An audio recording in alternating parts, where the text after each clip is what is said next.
Bom dia, boa tarde, boa noite, tudo bem com vocês? Nesse vídeo eu venho apresentar um jogo que eu fiz utilizando o Raspberry Pi Pico e programado em linguagem Python. Muito interessante, quero mostrar para vocês que dá para fazer muita coisa legal com a linguagem de programação Python. Inclusive sistemas embarcados, até mesmo isso aqui, controlar hardware. Botões, LEDs, displays, muito legal, né?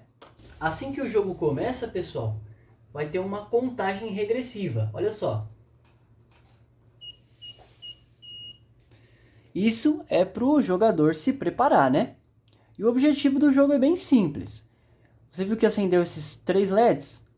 O objetivo é apagar os LEDs e marcar a quantidade de pontos que você conseguir nesse tempo que está passando aqui na tela, que no caso é 40 segundos. Então, ó, apertei, acertei, então eu marquei um ponto. Apertei o outro, você viu que ele apagou, né? Ele piscou e ligou de novo, acertei 2 pontos. E assim, você vai jogando e marcando seus pontos. Caso você erre, vamos supor que eu apertei esse botão, ele marca um erro. Se eu apertar o outro errado, marca outro erro. Nesse caso agora, olha só, acabou o tempo. Então, eu não posso jogar mais, ó, tá vendo? Então, eu só marquei 7 pontos no tempo de 40 segundos. Deixa eu começar novamente para você ver. Agora, olha só. Se eu errar 3 vezes, a terceira vez, errei. Olha lá. Aí acabou. Então, para o tempo e você, no caso, não ganhou nenhum ponto. Então é bem legal para você praticar, para você estudar, é bem bacana. Então agora eu vou estar explicando o código para vocês. Vamos lá para o computador. E antes de começar essa explicação, eu já vou te pedir um joinha no vídeo, um comentário. Se você está gostando do canal, se você está gostando do estilo dos vídeos, tá? Eu preciso saber isso. Senão, eu vou estar gravando o vídeo só para mim mesmo. Então, não é a ideia do canal. Se você tiver alguma dúvida também ou alguma sugestão, deixe no comentário. Eu vou, com certeza, responder você. Bom, pegue o seu chá, pegue o seu café, porque a explicação desse código vai ser longa. Vou explicar bem passo a passo mesmo, para todo mundo entender. Vamos lá, começando na primeira linha. Importação das bibliotecas. Então, TM 1638 handle para gerar valores aleatórios e o time para controle de delay. Essa TM1638 é a que controla o módulo próprio, que você vê que são os botões, os LEDs e o display de 7 segmentos. Biblioteca padrão da linguagem, poder interagir com os pinos de entrada e saída, e também a biblioteca de timer, que é para poder configurar interrupção. Depois o mapa do hardware, então um buzzer ligado no GP16, configurado como saída, claro, e o valor inicial é igual a 0. TM é só uma instância, então a gente define um nome e faz a associação com a biblioteca TM1638. Para isso, a gente vai conectar o pino STB no GP2, o clock no GP3 e o DIO no GP4, tá? Então esse é o mapa do hardware, essa é a ligação física para você saber. Na linha 8, começamos algumas variáveis. É legal dizer que no Python a gente consegue definir várias variáveis com o mesmo valor, assim, colocando o nome dela igual ao nome da próxima, em seguida o nome da outra, e aí o valor inicial de todas elas. Na linha 10 a gente define uma variável escrita tempo, que no caso é o tempo que o jogador vai ter para completar o jogo, né? Então, no caso aqui, 40 segundos. Se eu quiser aumentar, posso aumentar. Se quiser diminuir, posso diminuir. Na linha 12 é o ajuste do brilho dos LEDs. Aqui está com um brilho mínimo, mas se eu não estou enganado, esse valor pode chegar até 7. Então é de 0 a 7. 7 já vai ficar um brilho bem alto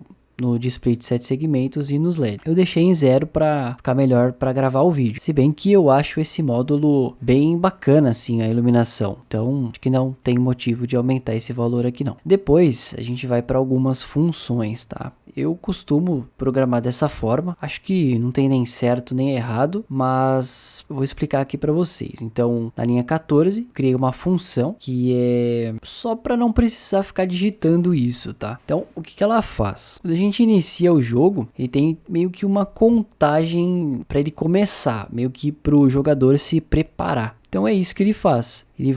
Eu defini um nome bem fácil, né, para saber o que ela faz. Então, contagem inicial. Aí tem um laço aqui que vai contar de 1 a 4. No caso, ele conta 3 vezes, né? Então é 1, 2, 3. No 4 ele já não conta, ele pula aqui para baixo. Vai exibir esse número lá no display. Para isso a gente usa essa função. Então tm.number e a gente coloca um número que nada mais é do que essa variável do laço for. Então aqui é um valor inteiro, ele já coloca no display diretamente o valor inteiro. Em seguida, tem uma outra função que é para ligar o som. No caso, o som do buzzer. Então ele vai permanecer ligado por 100 milissegundos e depois permanecer desligado por 300 milissegundos. Ele vai repetir isso aqui 3 vezes. E depois eu ligo o som num período maior, né? E desligo num período menor. Para dar aquela introdução mesmo que o jogo está prestes a iniciar. Aqui na linha 18 eu vou pular lá para baixo para a função, só para você entender o que eu fiz. Então, a função está aqui, ó. Função para ligar o buzzer e recebe os tempos. Então, olha só,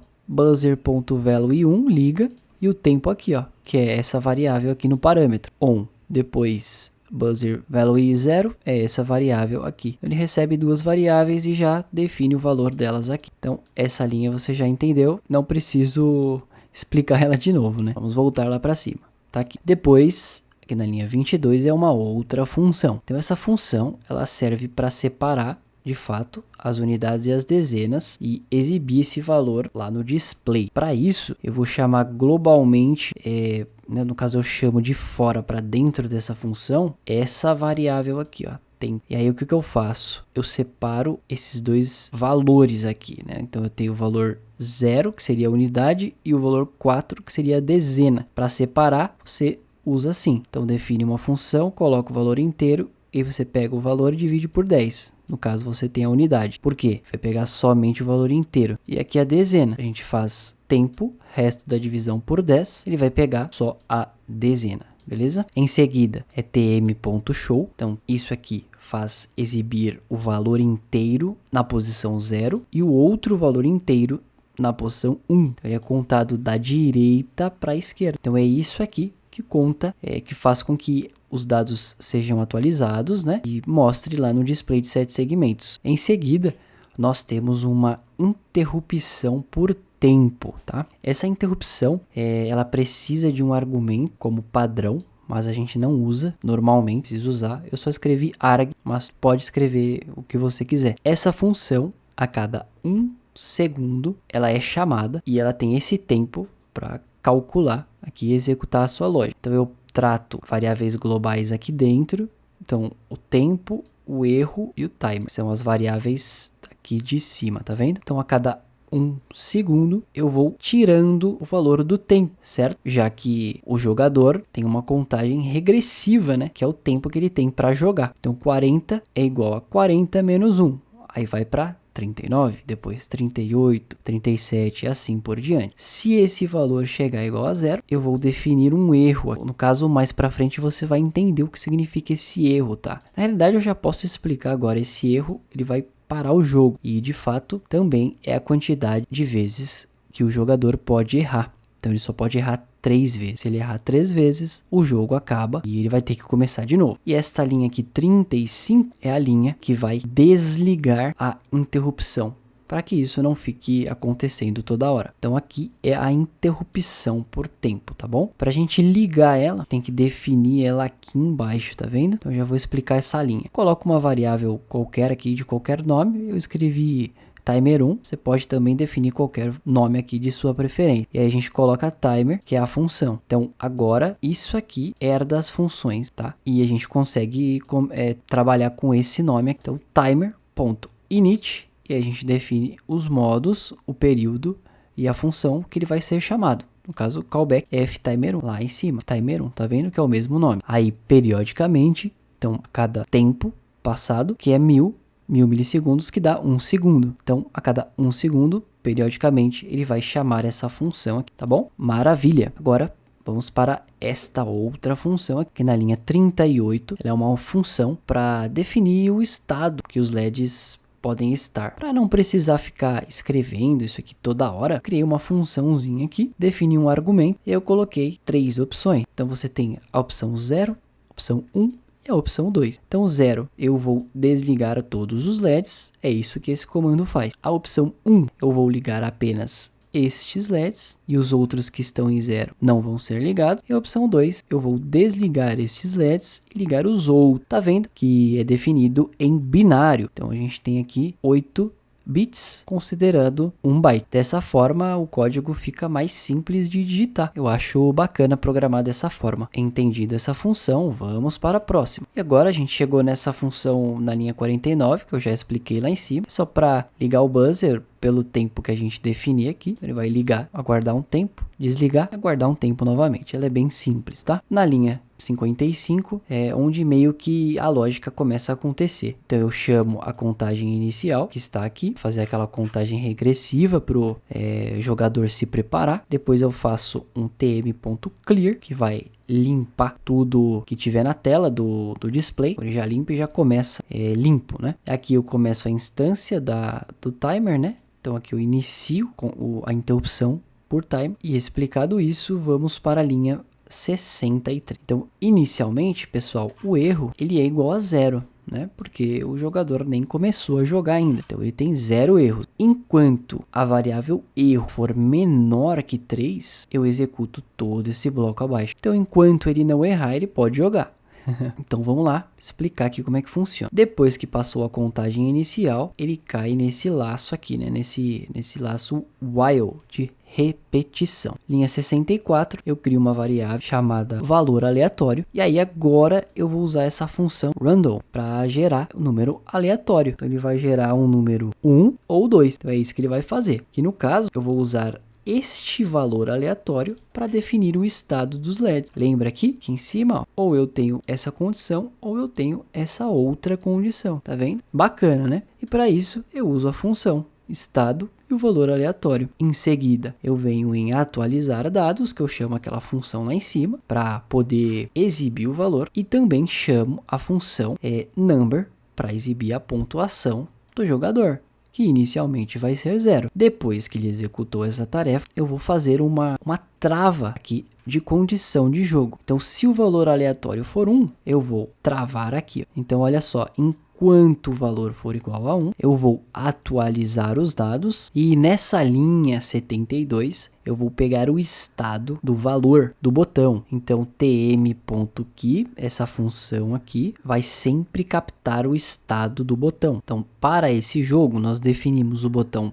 1 e o último botão, que é o 128. No caso, esse é um valor inteiro dele, tá? Então, o botão 1 aqui tem valor 1 e o último botão tem valor 128. Agora eu faço uma lógica bem bacana. Se eu apertar o botão, ele vai ser igual a 1, certo? Nesse momento, a flag vai ser setada com o valor inteiro 1. Se eu soltar o botão, eu vou para a linha 82, que vai ser o seguinte: o botão vai ser 0, porque eu soltei o botão. A flag vai ser 1, porque eu defini aqui em cima, quando eu apertei o botão. Em seguida, eu vou apagar o LED, ou apagar a flag. Vamos definir uma pontuação para o jogador, aguardar um pequeno período e executar um break para sair desse laço. Esse código da linha 77 é para caso o jogador apertar o botão errado. Se ele apertar o botão errado, vai receber um sinal do buzzer e o erro vai ser incrementado em mais 1, tá? E aí vai voltar aqui para cima, executar essa tarefa novamente, ser gerado um novo valor aleatório e caso ele caia para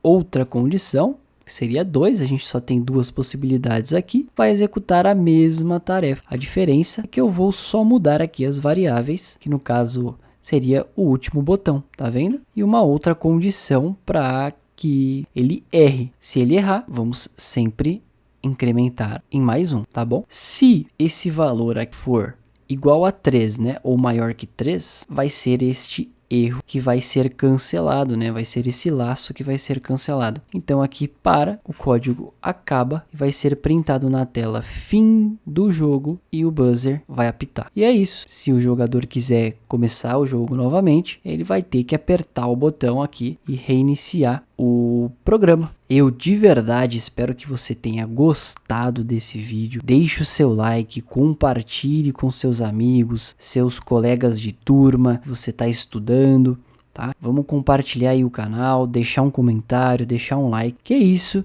que vai fazer com que eu continue gravando vídeos. Senão, eu vou estar gravando vídeos só para mim mesmo. É isso aí, até a próxima.